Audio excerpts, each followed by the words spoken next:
Hello friends, मेरा नाम है शुभम राव और आप सभी का स्वागत है हमारे नए यूट्यूब चैनल स्टडी विथ एनआईटीएंस में। मैं खुद एक एनआईटीएन हूँ और मैं एनआईटी रायपुर से बीटेक हूँ इलेक्ट्रिकल इंजीनियरिंग में। तो जैसे कि आपको पता होगा कि हमारी मंडी निरीक्षक से रिलेटेड एक एक्सक्लूसिव सीरीज चल रही है। अगर आपने प्रीवियस वीडियोज़ को नहीं देखा है तो आप ऊपर जाइए आई बटन पर, आपको वीडियो का लिंक मिल जाएगा। आप लिंक में टैप करके पहले उन वीडियोज़ को देखिए, उसके बाद इस लेक्चर में आएंगे तो आपको चीज़ें ज़रा क्लियर होंगी। इसके अलावा हमारी एसीएफ एग्जामिनेशन से रिलेटेड भी वीडियो सीरीज लगातार चल रही है। अगर आपने वीडियोस नहीं देखे हैं तो आप ऊपर जाइए आई बटन पे, आपको वीडियो का लिंक मिल जाएगा। आप लिंक पे टैप करके उन वीडियोस को भी देख सकते हैं।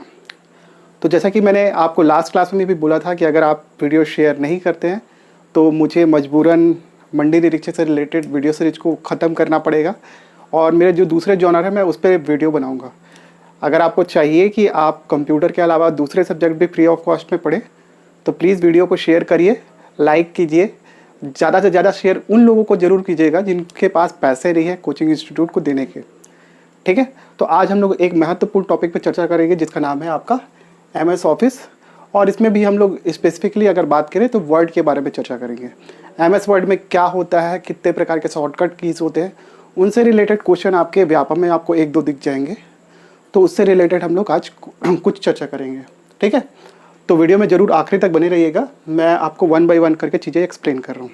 ठीक है, वीडियो शुरू करने से पहले एक छोटी सी इन्फॉर्मेशन, अगर आपको वीडियो से रिलेटेड कोई भी डाउट हो तो आप नीचे कमेंट कर सकते हैं। इसके अलावा वीडियो का डिस्क्रिप्शन चेकआउट कर सकते हैं, उसमें आपको वेरियस कॉन्टैक्ट लिंक लाइक मेरा फेसबुक, व्हाट्सएप, ट्विटर और इंस्टाग्राम आपको मिलेगा। आप वहाँ पर डायरेक्टली मुझे मैसेज करके क्वेश्चन पूछ सकते हैं और मैं आपके सवाल का जवाब देने का एज सुन एज पॉसिबल कोशिश करूँगा। ठीक है, तो बिना किसी टाइम वेस्ट के हम लोग चालू करते हैं आज का लेक्चर जो है MS ऑफिस पे। देखिए, MS ऑफिस एक एप्लीकेशन सॉफ्टवेयर है और उसमें भी अगर स्पेसिफिकली बात की जाए तो आपका जनरल पर्पस सॉफ्टवेयर है, जिसके बारे में मैंने आपको पहले भी बताया था कि जनरल पर्पस सॉफ्टवेयर होता क्या है। ठीक है, अगर आपने वो वीडियो नहीं देखा है तो आपको एक स्पेसिफिकली वीडियो मिल जाएगा कंप्यूटर सॉफ्टवेयर के ऊपर में, जो कि मैंने पहले ही बनाया है। ठीक है, तो MS ऑफिस की जो शुरुआत है वो माइक्रोसॉफ्ट कंपनी के द्वारा की गई थी। आपको पता होगा कि माइक्रोसॉफ्ट कंपनी का संस्थापक कौन है? Bill Gates. और अभी वो चर्चा पे भी है क्योंकि उनका तलाक हुआ है मेलिंडा गेट्स से, और बहुत ही हाई प्रोफाइल लोग हैं यार, और बहुत ज़्यादा पैसे देने पड़े। ठीक है, तो वो संस्थापक थे। अभी जो माइक्रोसॉफ्ट के चेयरमैन है आपके सत्या नडेला है, जो कि इंडियन है।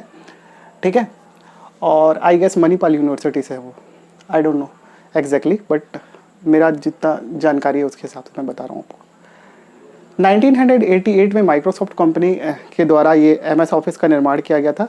और जैसा कि मैंने बताया कि ये एक जनरल पर्पस एप्लीकेशन सॉफ्टवेयर है। ठीक है, इसमें कुछ चीज़ें होती है जैसे like Word, Excel, PowerPoint और एक्सेस। हम लोग एक्सेस का यूज़ बहुत कम करते हैं। वर्ड के बारे में तो पता होगा, डॉक्यूमेंट बनाते हैं, इसमें आपको स्प्रेडशीट बनाते हैं। पावर पॉइंट से PPT बनाते हैं। और आपका एक्सेस का जो यूज़ किया जाता है वो बेसिकली डेटाबेस बनाने के लिए किया जाता है। ठीक है, अब हम लोग कुछ महत्वपूर्ण चीज़ें पढ़ेंगे जिसका नाम है फाइल एक्सटेंशन। फाइल एक्सटेंशन का मतलब क्या होता है? जैसे कि आप कंप्यूटर में कोई भी फाइल बनाते हैं, उसको सेव करते हैं तो आपको कुछ कुछ ऐसा आता है। पहले आप फाइल का नाम लिखते हैं, लाइक मैं अपना नाम लिखता हूँ, लाइक शुभम। ठीक है, इसके बाद डॉट लगा के फाइल का एक्सटेंशन रहता है। लाइक मैंने अगर MS ऑफिस में कोई डॉक्यूमेंट बनाया तो उसका बाद में एक नाम रहता है। बेसिकली ये कंप्यूटर के मेमोरी में आपको सेग्रीगेट करने के लिए होता है कि आप डॉक्यूमेंट देख के, फाइल देख के आप समझ जाए कि ये किसका फाइल है। ठीक है, अगर .doc लिखा है तो मैं फटाक से पहचान जाऊंगा कि ये वर्ड से रिलेटेड फाइल है। ठीक है, और ये एक डॉक्यूमेंट कैटेगरी का है। MP4 लिखा होगा तो मुझे पता चल जाएगा कि ये एक आपके वीडियो से रिलेटेड कोई डॉक्यूमेंट है। ठीक है, इसी तरीके से आपका कैटेगराइज्ड होता है। ठीक, तो हम लोग फाइल एक्सटेंशन के बारे में पूछेंगे। तो इससे रिलेटेड क्वेश्चन आता है कि आपका जैसे मान लीजिए डॉक लिखा हुआ है, तो डॉक लिखने से आपको समझ में आ जाना चाहिए कि ये एक वर्ड डॉक्यूमेंट रिलेटेड फाइल है। और ये व्यापक में क्वेश्चन पूछ चुका है। इसके अलावा CH/PHCL में पूछ चुका है कि DOC ये किसका एक्सटेंशन होता है। ठीक है, इसके अलावा टेक्स्ट लिखा TXT, तो ये एक टेक्स्ट फाइल है।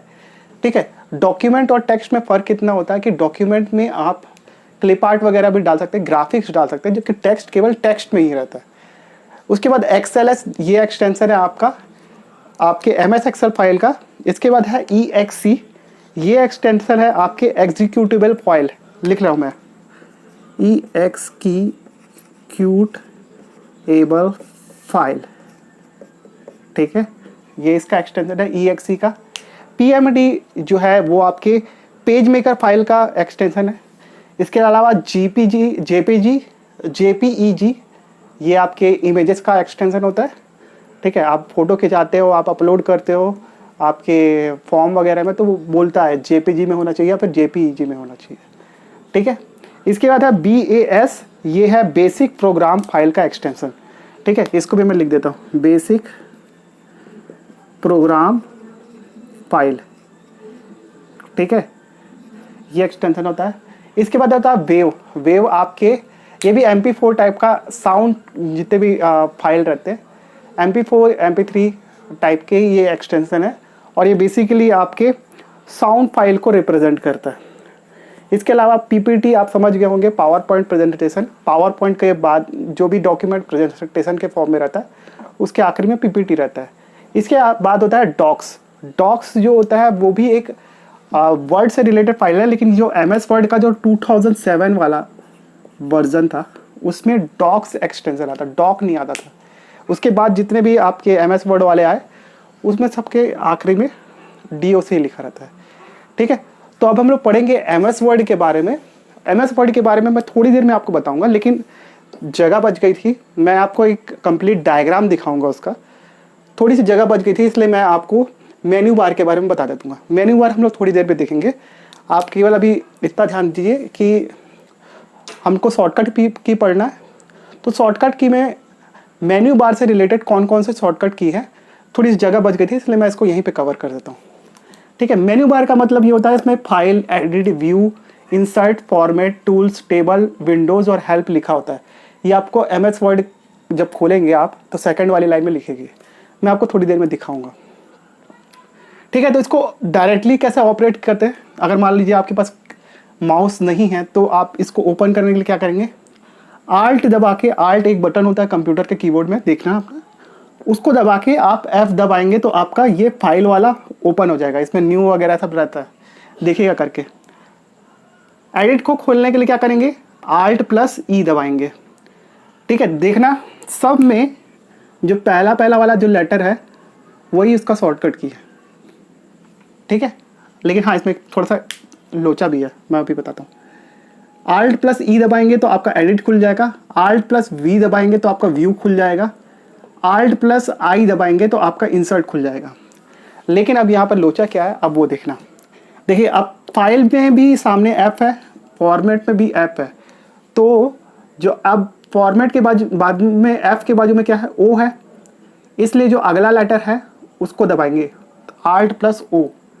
फॉर्मेट में O आता है ना पहले, FOR, तो O को दबाएंगे तो आपका फॉर्मेट खुल जाएगा। इसी प्रकार टूल्स को Alt+T दबाएंगे तो टूल्स खुल जाएगा।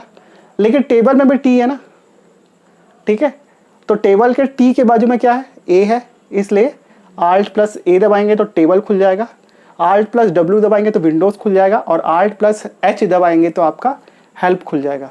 बस आपको चीज़ें याद रखनी है कि जब कभी भी सामने का जो लेटर है वो सेम रहता है तो उसके बाद वाला लेटर दबाने से आपका वो फाइल खुल जाता है, सॉरी फाइल बोलता हूँ, मेन्यू बार खुल जाता है। जैसे फाइल में भी F है, फॉर्मेट में भी F है, तो F के बाजू में O है, इसलिए हम लोग Alt+O दबाएंगे तो खुल जाएगा, ठीक है। तो ये एक सिंपल तरीका है इसको याद करने का। इसके आगे की चीज़ें हम लोग थोड़ी देर में देखते हैं, जिसमें मैं आपको एक पूरी फोटो दिखाऊंगा जिसमें आपको MS वर्ड के सारे कंपोनेंट्स के बारे में पता चलेगा, ठीक है, जो हम लोग थोड़ी देर में देखेंगे। तो अब आपको मैं एक इमेज दिखाऊंगा जिसमें हम लोग MS वर्ड के कंपोनेंट्स के बारे में पढ़ेंगे। कंपोनेंट मतलब उसमें क्या क्या चीज़ें होती हैं हम लोग देखेंगे। तो मैं यहाँ से सामने से हट जा रहा हूँ और मैं उम्मीद करता हूँ कि आपको यहाँ पे एक इमेज आ गई होगी जो कि मेरे मोबाइल स्क्रीन पे भी है। तो मैं फटाफट इसको चेक करता हूँ, ठीक है। तो देख रहे होंगे सबसे जो ऊपर में देखिए माइक्रोसॉफ्ट वर्ड लिखा हुआ है, तो वो जो नीली वाली पट्टी है जिसमें बाजू में आपके मिनिमाइज, मैक्सिमाइज और क्रॉस का निशान दिखा है, उसको टाइटल बार बोलते हैं, ठीक है। इसमें आपको वर्ड क्या है वो लिखा हुआ है, ठीक है। उसके नीचे जो आपको मेनू बार आएगा, मेनू बार के बारे में अभी थोड़ी देर पहले मैंने बताया, ठीक है। तो इसमें आपके file, edit, view, insert, format, tools, table और विंडोज़ और हेल्प का ऑप्शन होता है, जो कि अभी हम लोग थोड़ी देर पहले देख रहे थे।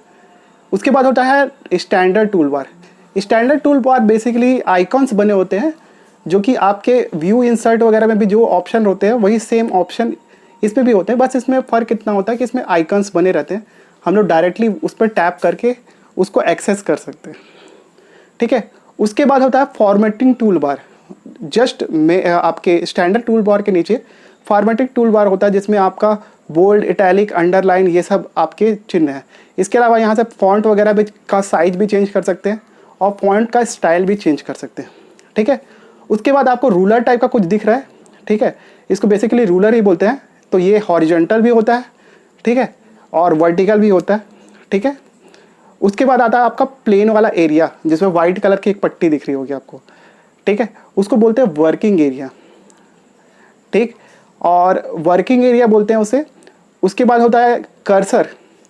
कर्सर एक्चुअली उस पॉइंट को बोलते हैं जहाँ से आप टेक्स्ट या फिर आपका जो इमेज है उसको इंसर्ट करना चालू करते हैं।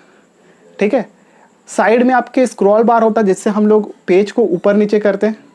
और सबसे नीचे में आपका होता है आपका स्टेटस बार, जहाँ पर वो दिखाता है आपका पेज नंबर दिखाता है, आपका हेडर फुटर का लेंथ कितना छोड़ा हुआ है वो दिखाता है। ये सारी चीज़ें आपको MS वर्ड में मिल जाएगी। आप लोग सब जानते हो यार, बस मैं आपको चीज़ें थोड़ी सी सिंप्लीफाइड करके बता रहा हूँ।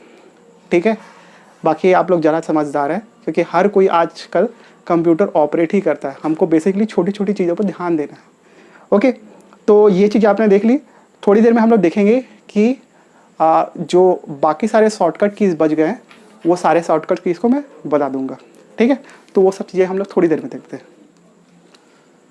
तो अब जो हम लोग पढ़ने वाले हैं उससे रिलेटेड कुछ क्वेश्चन आपके एग्ज़ाम में आ सकते हैं, क्योंकि हर साल आते हैं तो आ सकते हैं।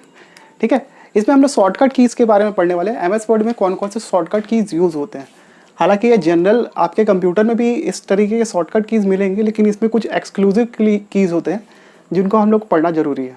ठीक है, तो control plus new, control button होता है, CTRL बोलते हैं उसको, और कंट्रोल के साथ N को दबाने से आपका न्यू फाइल, अगर आप एक फाइल बना रहे हैं और एक नया फाइल बनाना चाहते हैं तो कंट्रोल प्लस N दबाएंगे तो आपको एक नया डॉक्यूमेंट खोल के दे देगा MS वर्ड।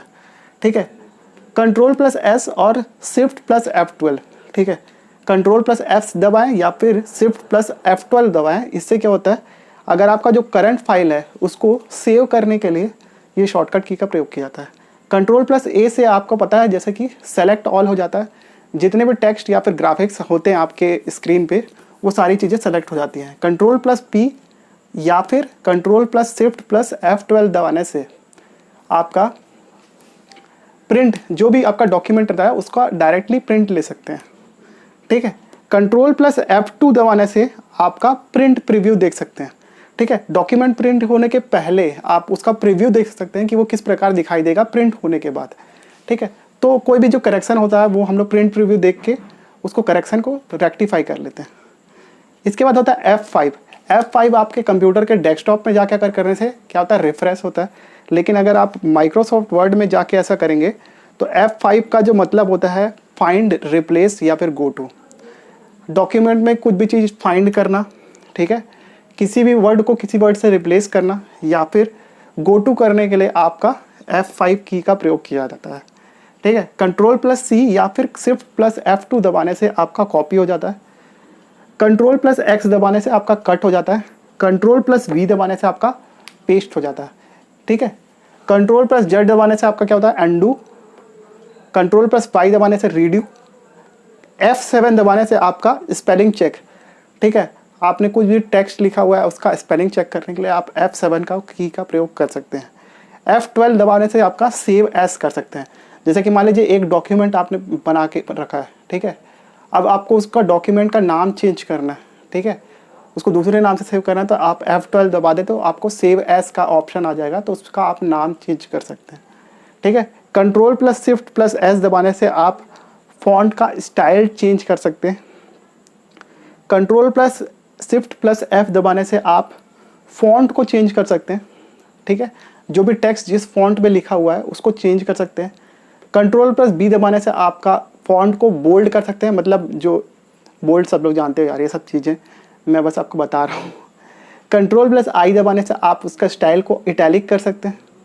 कंट्रोल प्लस आपका क्या लिखा है मैंने, U दबाने से आप जो बोल्ड इटैलिक उसके बाद में अंडरलाइन होता है, अंडरलाइन मतलब जो भी सब सेंटेंस लिखा उसके नीचे में आपका एक लाइन खींचा हुआ आ जाएगा, तो आप अंडरलाइन कर सकते हैं। ठीक है, इसके अलावा कुछ और शॉर्टकट कीज़ है जो हम लोग थोड़ी देर में देखते हैं। तो अब बचे हुए कुछ शॉर्टकट कीज़ देख लेते हैं फटाफट से हम लोग। जैसे कि आपका पहला है आपका Ctrl+L। Ctrl+L दबाने से आपका लेफ्ट अलाइनमेंट हो जाता है। जैसे कि मान लीजिए आपने यहाँ पर सेंटेंस लिखा है, कोई यहाँ पे कोई वर्ड लिखा है, ठीक है, मैं चाहता हूँ कि ये वर्ड यहाँ पे कॉर्नर पे आ जाए, तो जब मैं Ctrl+L दबाऊंगा तो आपका ये जो सेंटर पे है अभी वो आपके लेफ्ट पे आ जाएगा बिल्कुल। ठीक है, Ctrl+E दबाने से आपका सेंटर अलाइनमेंट हो जाएगा। जो भी सेंटेंस मान लीजिए यहाँ पे लेफ्ट में लिखा हुआ है या फिर राइट में लिखा हुआ है, Ctrl+E दबाने से क्या होगा, वो सेंटर में आ जाएगा। ठीक है, इसके बाद होता है Ctrl+R जो कि है राइट अलाइनमेंट। जो भी चीज़ें यहाँ पर सेंटर में या फिर लेफ्ट में लिखी होगी वो सब राइट कॉर्नर पे आ जाएंगी। ठीक है, इसके बाद होता है Ctrl+J, इसको जस्टिफाई अलाइनमेंट बोलते हैं ना। ठीक है, जस्टिफाई अलाइनमेंट का मतलब क्या होता है, जो दो सेंटेंस मान लीजिए जैसे कि मैंने अपना नाम लिखा है, ठीक है, ये मेरा नाम शुभम है।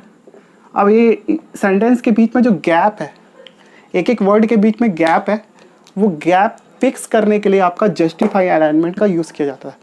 ठीक है, या फिर जैसे कि मान लीजिए ये लाइन लिखा हुआ है और इसके ऊपर कुछ और लाइन लिख दिया, तो दोनों के बीच में जो गैप रहेगा उसको फिक्स करने के लिए आपका जस्टिफाई अलाइनमेंट का यूज़ किया जाता था।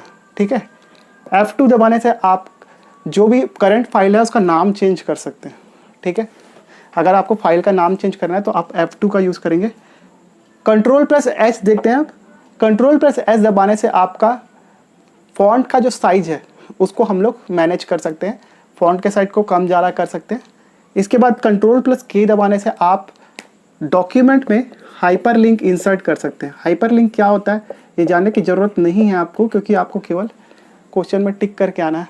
ठीक है, मैं थोड़ा सा बता देता हूँ आपको। दो फाइल को मर्ज कराने के लिए उसमें हम लोग लिंक्स ऐड करते हैं, उसको हाइपरलिंक बोला जाता है। वो ज़्यादा जानने की ज़रूरत नहीं है, आप केवल इतना जाइए, Ctrl+K दबाने से आपका हाइपरलिंक आप वर्ड फाइल में ऐड कर सकते हैं।